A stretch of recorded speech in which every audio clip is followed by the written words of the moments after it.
Like always, it's an honor and a pleasure to be on this platform.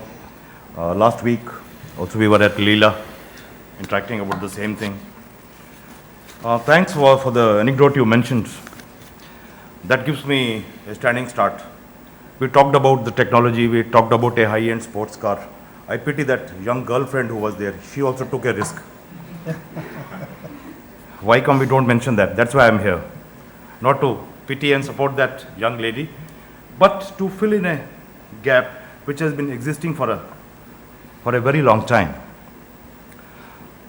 Let me share a very interesting story with you.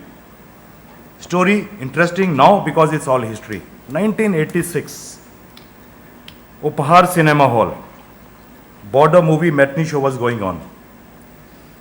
Those people who came out to have fun with their families and friends and small children and ladies, 56 people lost their lives for no fault of theirs.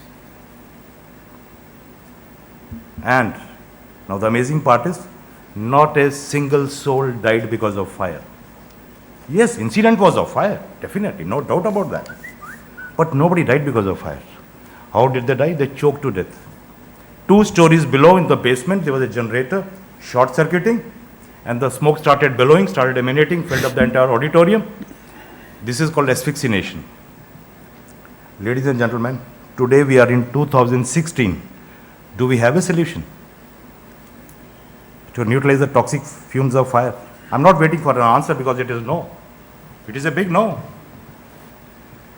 Well, like he said, after 27 years of aviation, everybody wants to do something. I thought I'll try and make a difference.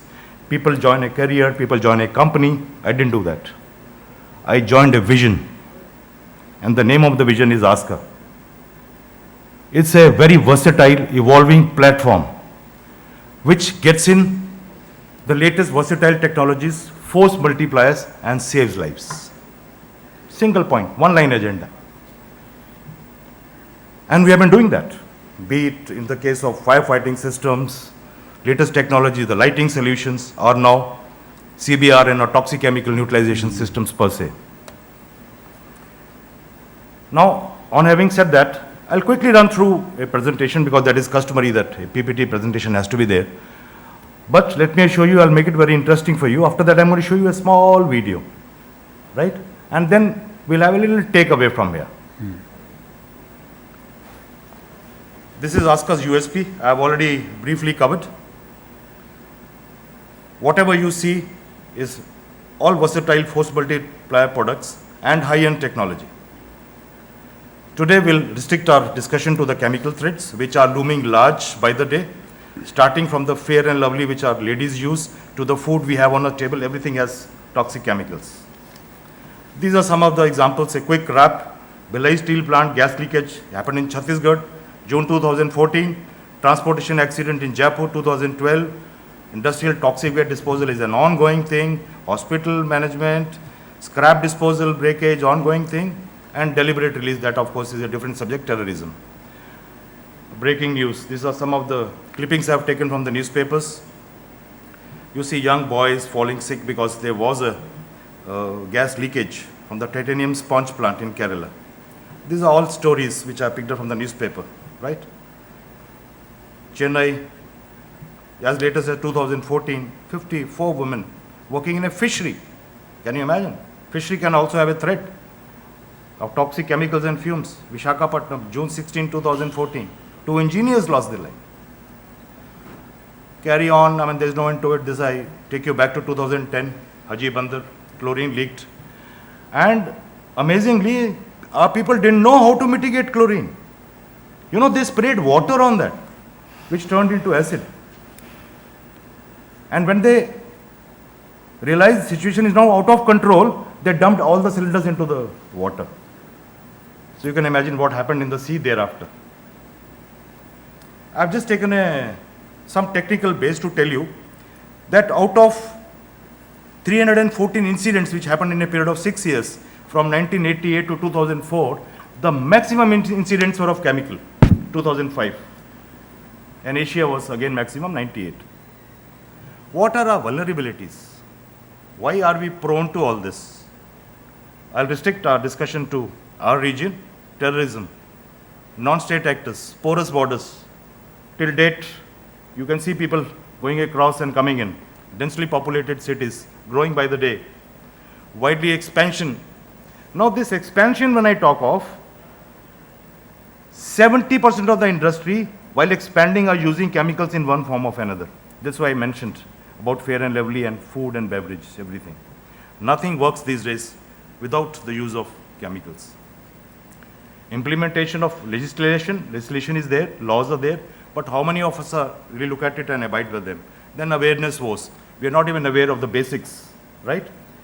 Such platforms give us an opportunity to talk about it,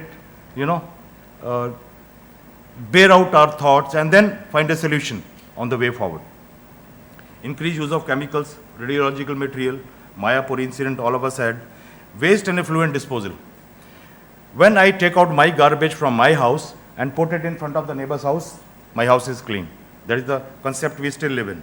Shocking? Yes, it is a fact. Now, which are the places which are sort of vulnerable? Any prestigious building, seat of government, arrival departure lounges, all of us travel through that, transit through that. Major railway stations during rush hours, reservation offices, hospitals, temples, political religious rallies, fertilizer, all these plants which are probably have a footfall today in this platform. Fertilizer, dye, petrochemical, paint, pharma industry. Of course, oil and gas. Nuclear installation and army camps, etc. Are we ready? Of course. We have done our homework. We have got a legislator published in the Gazette of India. We have done a thorough study, a commission study, paid thousands of dollars on chemical, biological, radiological, but it is there, enhancing the show of a particular desk or a cupboard, not being implemented. I'm sorry to use harsh words, but ladies and gentlemen, when it comes to life, it pains all of us, right? Now, industrial contamination. I'm sure all of you sitting here are generally aware, these are the basic steps. How do we mitigate and manage any contamination? We identify source, inform concerned people, localize, repair, all that. Now, why I am covering all this? We do all the steps, but look at the last one. Decontaminate area, personal equipment. We are still doing basic decon shower, water, or use chuna, geru, multani mitti. We are just absorbing the thing. So what we are doing, we are transferring toxicity from place A to place B. Hands off and we are happy. Not realizing the same thing will go into underground water and manifest in that carrot which I eat in the morning, or the vegetables and the grains which I am having. Cycle. Nature is beautiful. Nature will complete the cycle. And we are accelerating the process of our own damage. These are the various decontamination means. Mobile decon stations are there, personal decon stations, there are multi-purpose apparatus is available, and also personal decontamination kit for the first responders, for the personal. Now this is a little enlightenment. We normally talk of decontamination. It is high time we start talking about detoxification. Now let me quickly tell you what is the difference. Decon just washes off, it does not react with the contaminant, runoff, water, still has contamination in it, large quantity of water is required, and for different chemicals you need different contaminants. Now how does detox come into picture? It neutralizes it. It works by reacting, there is a chemical reaction. So what is the result? The dust off or the runoff water is totally non-hazardous. No disposal issues, you don't need water, no logistics, easy to manage. Advantages.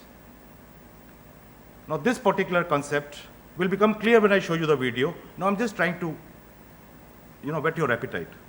It's a nanotechnology product with an open ionic bonding. There are floating molecules in this powder. So what is the bottom line? Just technology. Imagine designing a powder which is finer than the talcum powder we use, but the ionic bonding is open. There are floating molecules in this. So the moment it comes in contact with any toxic vapor, what it will do? It's in a hurry to complete the structure, it will bind itself. Complete the structure and detoxify whatever the toxic chemical is. That's how it works. So simple.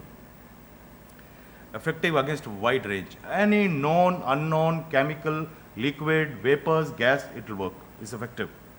Like I said, both liquid and rapid reacting. The moment it comes in contact because of nanotechnology, very large surface area, it will start reacting on that and reducing the toxicity, reducing the ppm level, so to say. On-site management, no cost effective, ready to use.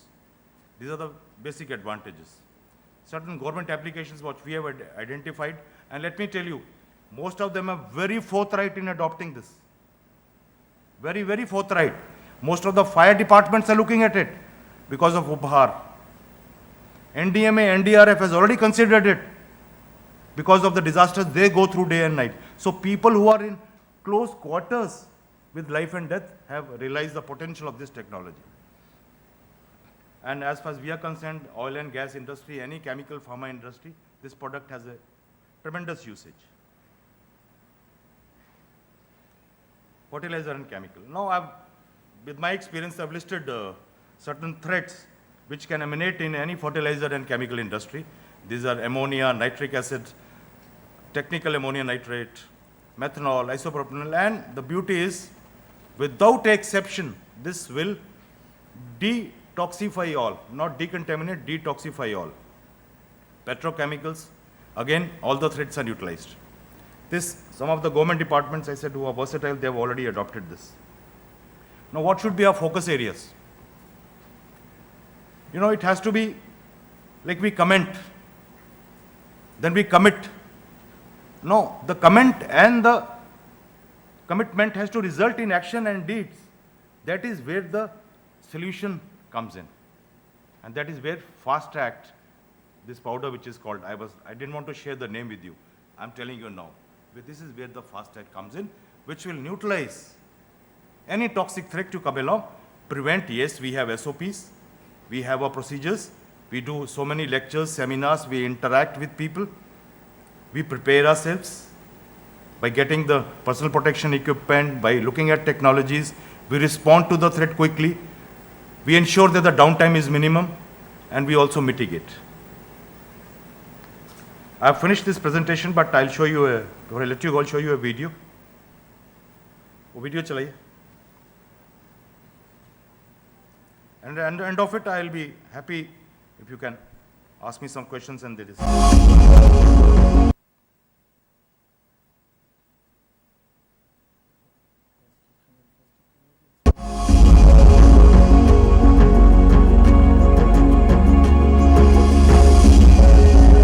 ASKA Equipments Limited, India's leading provider of emergency response products, has come out with a breakthrough technology, Fast Act, or First Applied Sorbent Treatment against chemical threats.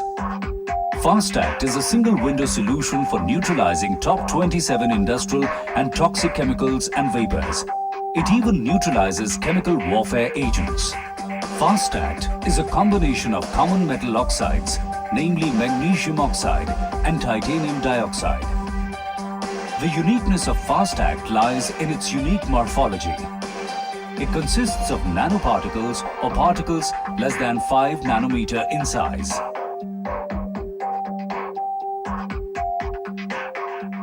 The technology behind Fast Act was initially developed in association with the United States military and was aimed at neutralizing chemical warfare agents. ASKA's partners in the USA, Nanoscale, worked further on the technology and expanded its utility to include a large number of industrial toxic chemicals in addition to the chemical warfare agents.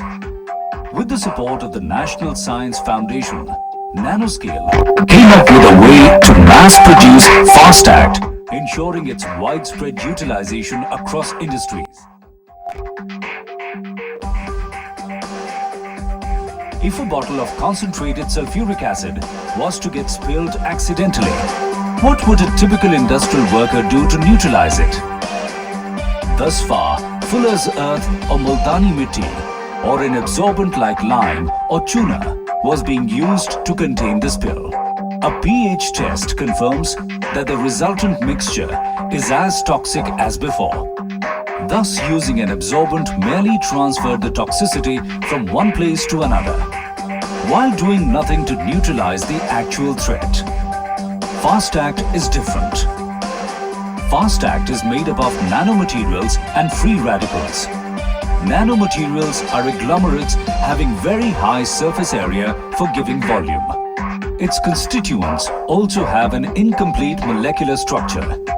All this allows them to react with substance using ionic bonding and neutralize a very wide range of chemicals.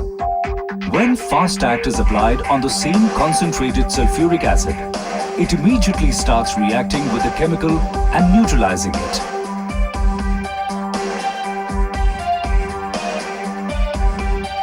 A pH test with litmus on the resultant compound confirms that it is safe and can be disposed safely.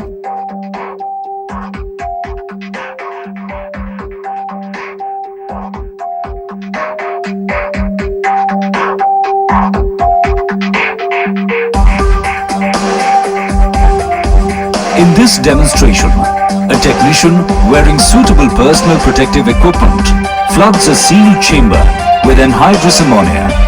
He uses a ppm monitor tube to check the amount of ammonia in the chamber. The chamber has more ammonia than the maximum amount the monitor can read. A Fast Act pressurized cylinder is used on the vapor hazard. The Fast Act powder is easily airborne and gets suspended in the air for about a minute. Now when a second reading is taken, the monitor shows a reading of 16 ppm. The reading reduces to 9 ppm in 3 minutes and 6 ppm in 5 minutes, confirming that Fast Act has successfully neutralized the vapor threat. Fast Act is highly effective on phosphorus compounds. Generally, poisons and pesticides are phosphorus-based. Fast Act is also effective on sulfur compounds. Hydrogen sulfide is a leading threat to life in the petroleum and mining sectors. Organic compounds including aldehydes, ketones and carboxylic acids. Nitrogen-based compounds. Halogen-based compounds. Chemical warfare agents like mustard gas. It is one of the most notorious chemical warfare agents since the First World War. Nerve agents. GB, GD, VX, sarin. These were widely deployed during the Cold War days by both the sides. Also used in Iraq and Syria. These CWAs or chemical warfare agents are widely used by the adversary for widespread effect. There are certain chemicals Fast Act doesn't totally neutralize, but highly degrades their toxicity through adsorption. The product is totally safe on human beings and the relevant test reports are available. Fast Act is available in 3 easy-to-use packages, keeping in view the deployment and application needs. Fast Act is available in pressurized cylinders. Fast Act cylinders are effective in neutralizing vapor or gaseous hazards.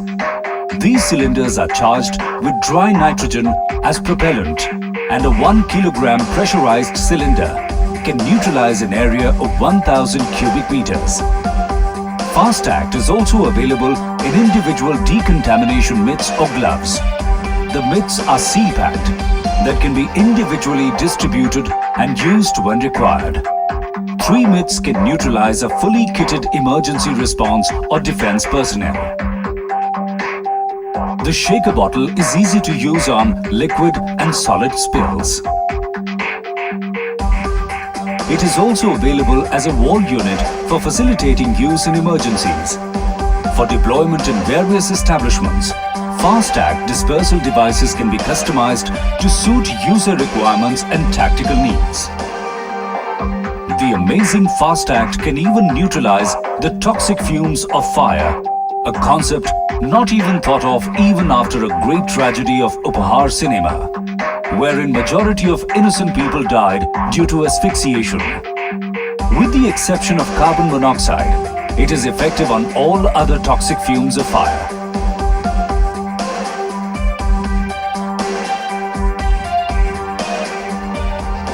Fast Act has been successfully deployed by organizations like Reliance Industries Refineries, Container Corporation of India or CONCO, National Civil Defence College, National Fire Service College, Nagpur, Karnataka State Fire and Emergency Services and DRDO after due diligence.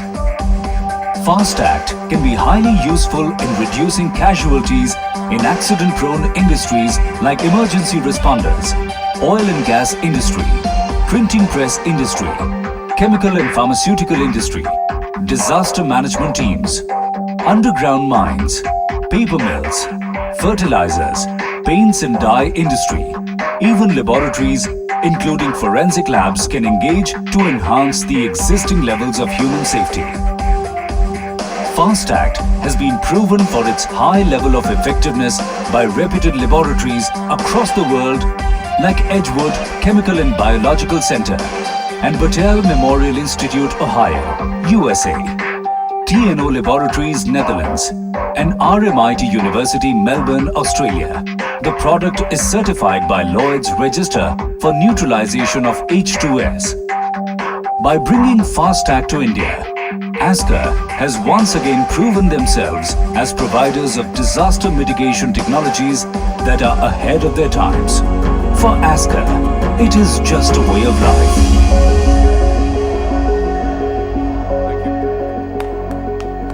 Thank you very much.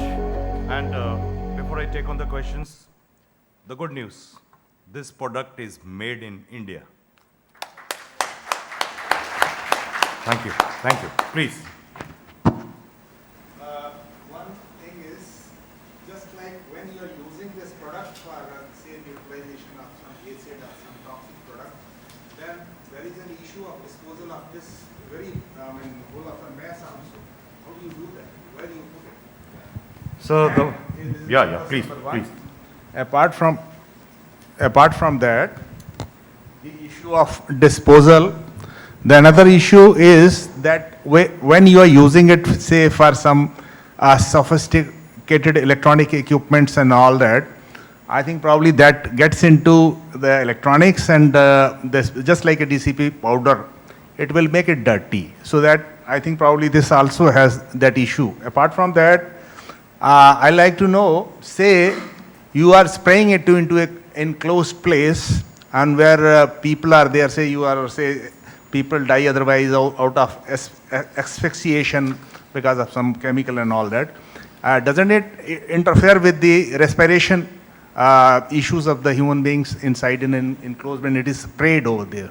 Thank you. Thank you very much. I owe you a cup of coffee for asking me wonderful questions. Thank you very much. First of all, disposal issues. I said this does not adsorb, this does not decontaminate, this does detoxification. The end product is 96.4 to 99.6% neutralized. It means the byproduct is totally non-toxic. Wherever I go on platforms, I generally give a demonstration of 100% pure acid. I mix this powder after 90 seconds. I do a litmus test paper later, but first I put that acid in my hand to show everybody that it is decontaminated. That is point number one. Point number two, you're talking about the sensitive electronics. This is not a clean agent. This is a flooding agent, but not a clean agent. But at the same time, this fine powder, the micron size is just 4.8. It means it's finer than the talcum powder what I use. If I have to use it on electronics to mitigate a threat, to save lives, I will do it. And how do I remove that powder? A normal vacuum cleaner will do the job. It is as simple as that. And there was another third angle? The issue of respiration. Okay. Yes. If I use it in the fire environment where people are going to be choked with the asphyxiation, this is again not a 100% solution. I will not give you a wrong picture. This is about 70 to 80% solution because this does not affect carbon monoxide. This does not neutralize carbon chain, little difficult to interject and neutralize. So it's 80% solution. So today I have a scenario, no solution, I have 80% solution. What would I choose? I'll still save lives because my survival window has gone up from 5 minutes to 25 minutes. So I would look at that. And if I inhale it, when I walk on the roadside, I'm not talking about Delhi where there's so much of pollution, any state, some kind of dust will go. What do I do when I go home? I blow it out, normal mucus, period. I am at B3. If you have time, please meet me today or tomorrow. I will show you all this live. I normally even taste it. Totally non-toxic, totally safe on human beings. No threats at all. And we have reports, cytotoxicity report to prove this what I am telling you. Lloyds, of course, you just saw on the day. Thank you, sir. Thank you very much. Anybody else? If there is no other question, let me just check one clarification from please. Abrol. Fine that we understand it is chemical toxic neutralization. Mostly we have just seen your examples for the gases. Right. Does it also work on crude? Because what happens wherever there is a oil production, in most cases due to the pipe leakages or due to the contamination in the ground or in the open pit, it affects surrounding soil, etc. And the villagers are then claiming their compensation on that. We are normally using biodegradation method for oil contamination to be removed. It takes time. Whether your product will affect that and what is the timeline for it? This is the fastest solution you can ever have for the threat you just mentioned, and the time taken will depend on the level of toxicity. I have not done any trial evaluation on crude oil, but let me give you an example of, let's say, a room full of anhydrous ammonia. A 1 kg cylinder will neutralize an area of 1000 cubic meters up to 200 ppm. Now that is something to reckon with. Time taken 10 to 15 minutes. For that high level a concentration. This I am open, sir. We would work together and we'll find a solution. Maybe I think But the that answer is one yes. area because it is again carbon, hydrocarbon. The crude oil contains carbon. Now Only one exception is only one, carbon monoxide. Yeah, so I think that is area where you can probably still work Definitely, on. look forward. So I think let us express our gratitude to Group Captain for his Thank you. excellent Thank you very presentation. much. Thanks a lot.